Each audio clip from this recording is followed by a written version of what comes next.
আজকে আমি খিচুড়ি রান্না করে আপনাদেরকে দেখাচ্ছি। সামনে তো আমাদের বিভিন্ন ধরনের ফেস্টিভ্যাল, যেমন দুর্গাপুজো, লক্ষ্মী পুজো, কালী পুজো ইত্যাদি ইত্যাদি। সেই সমস্ত পুজোর দিনে আমরা ঠাকুরকে তো ভোগ হিসেবে খিচুড়ি নিবেদন করেই থাকি। আজকে সেই রকমই খিচুড়ি দেখাচ্ছি, চলুন তাহলে দেখি।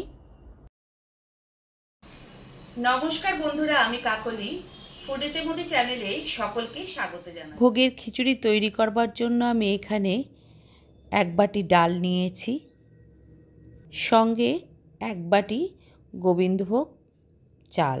ডাল আর চাল দুটো মিলিয়ে আমি একই মাপের 100 গ্রাম 100 গ্রাম করে টোটাল 200 গ্রাম ডাল আর চাল নিলাম। প্রথমে কড়াইতে মুগ ডাল দিয়ে ভালো করে ভেজে নেব।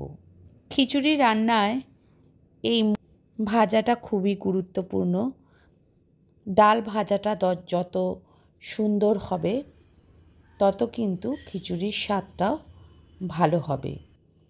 বেশি কড়া ভাজা হয়ে গেলে পরে খিচুড়িটা খেতে কিন্তু সেরকম ভালো লাগবে না। তাই ডাল ভাজাটা খুব ভালোভাবে ভেজে নিতে হবে, হালকা লাল লাল করে।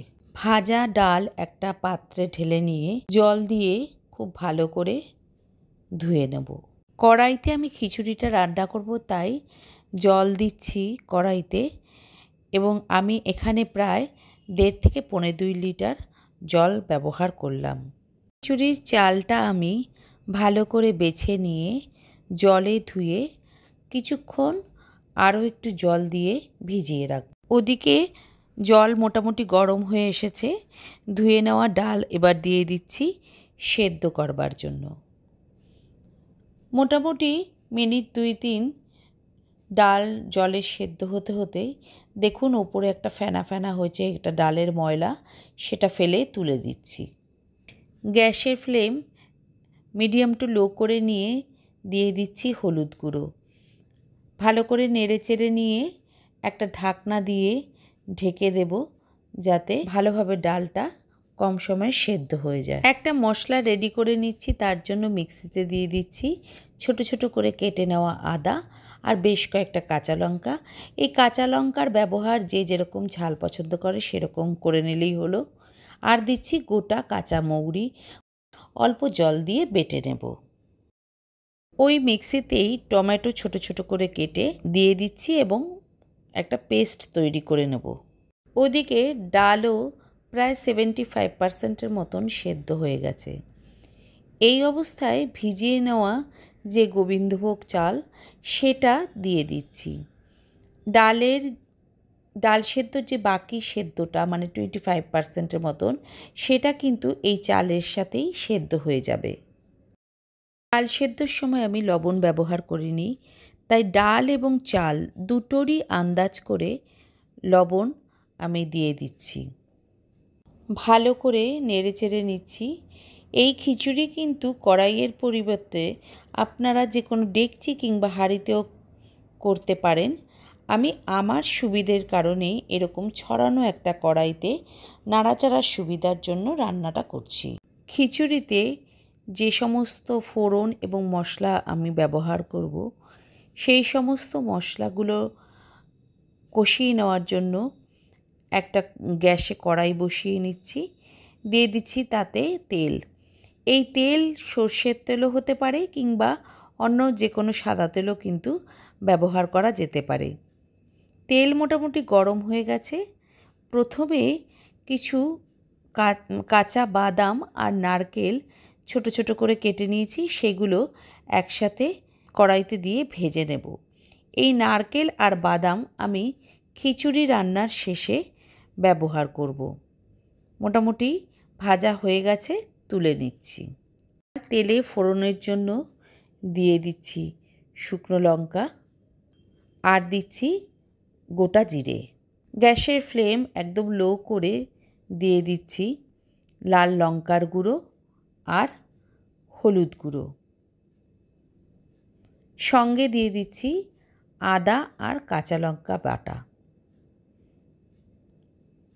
খুব ভালো করে মশলাগুলোকে নেড়ে চেড়ে নিচ্ছি।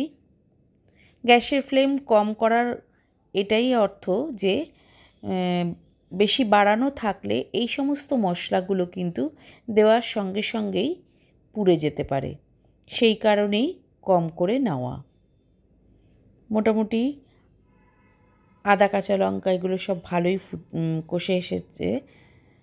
দিয়ে দিচ্ছি ধনের গুঁড়ো, জিরের গুঁড়ো। খুন্তি দিয়ে খুব ভালো করে জিরে ধনের গুঁড়ো আদা কাঁচা লঙ্কা বাটার সাথে মিশিয়ে নিচ্ছি। মশলা ভালোভাবে কষে আসার পর দিয়ে দিচ্ছি নারকেল কোড়া। আমি নারকেল কোড়ার ব্যবহার করব। খিচুড়িতে নারকেল কোড়া কিন্তু খুবই ভালো লাগে। মশলাগুলোকে ভালোভাবে ভাজা ভাজা হয়ে গেলে পরে সেগুলোকে সরিয়ে দিয়ে দিচ্ছি টমেটোর পেস্ট এবং সাঁতলে নেব।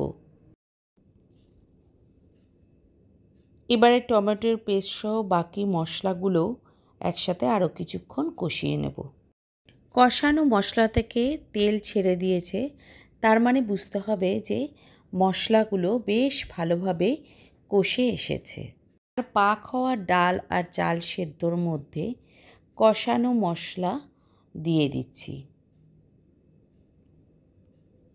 মশলা দেওয়ার পর খুন্তি দিয়ে খুব ভালো করে সমস্ত ডাল এবং চালের সঙ্গে মশলা মিশিয়ে নেব। যত ভালো করে এই কষানো মশলা খিচুড়িতে মিশিয়ে নেওয়া যাবে তত কিন্তু খিচুড়ির স্বাদটা খুব ভালো হবে। তার মানে কি সমস্ত ভাজা মশলাগুলো খিচুড়িতে সমানভাবে মিশে যাবে। স্বাদ মতো মিষ্টি দিয়ে দিচ্ছি। মিষ্টি দেওয়ার পরও নেড়েচেড়ে নিচ্ছি। লবণ এবং মিষ্টির পরিমাণ সম্পূর্ণ কিন্তু আন্দাজ করেই ব্যবহার করতে হবে।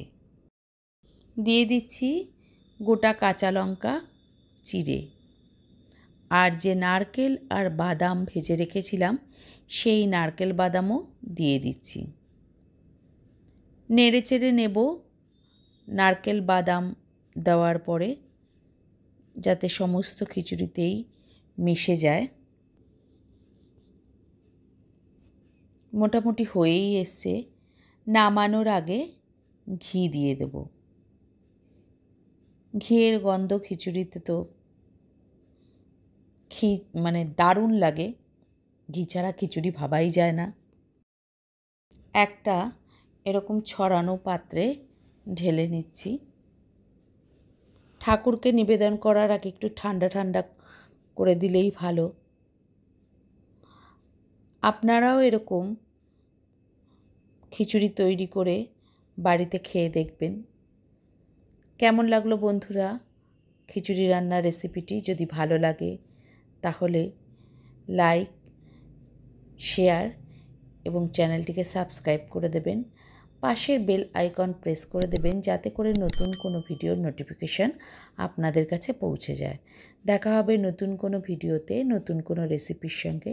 ভালো থাকবেন, সুস্থ থাকবেন, অবশ্যই আমার সঙ্গে থাকবেন। ধন্যবাদ।